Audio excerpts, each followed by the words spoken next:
વલાવો એવો નિયમ બહાર પડ્યો છે કે 6 તોલા આપવાનું. સ્વાભાવિક છે, સગાઈમાંય 6 થી વધારે સોનું આપીએ છીએ, પણ આ વાતને જવા દે. એવો કોઈ નિયમ બહાર પાડો, ખાલી 6 તોલા જ પહેરવાનું. જો 6 તોલાથી વધારે સોનું પહેર્યું તો એની પેનલ્ટી લાગશે. મતલબ એ ગૌશાળામાં કે ગમે ત્યાં જેટલું વધારે સોનું પહેર્યું છે ને એને જે ભાવ આલે છે એટલા જ ભાવના રૂપિયા આપો, કાં સોનું દાનમાં આપી દો. તો બધાય 6 તોલા પહેરવાનું વલાવ ચાલુ કરશે. 6 જ પહેરવાનું, તો વધારે કોઈ કરાવશે જ નહીં, મારા અંદાજથી હો. બાકી તો તમારા બધાની ઈચ્છા. અને બીજો એવોય કોઈ નિયમ બહાર પાડો કે જે દીકરીવાળા પાસે 10 વીઘા છે તો સામેવાળા દીકરાવાળા પાસે 10 વીઘા હોય ત્યાં દીકરી દઈ શકે, 50 વીઘા હોય એ 50 વીઘામાં દઈ શકે.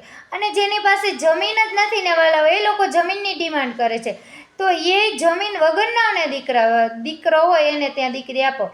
કારણ કે વાલાઓ, જો બધા રૂપિયાવાળા નથી હોતા, બધા જમીનવાળા નથી હોતા, કંઈક ને કંઈક લેટ ગો કરવું પડે. આપણે ઊંચું ઊંચું ગોતવામાં આપણી દીકરીઓ આઉટકાસ્ટમાં લગ્ન કરે છે ને દીકરાના બાપ એટલા મજબૂર થઈ જાય છે ને કે આઉટકાસ્ટની દીકરી લઈ આવે છે. એટલે ખીચડીની જેમ બધું મિક્સ થઈ જાય છે. થોડુંક સમજી વિચારીને હાલો તો સારું. બાકી કોઈને બીજું જાજુ તો કંઈ કહેવાય નહીં. જય દ્વારકાધીશ.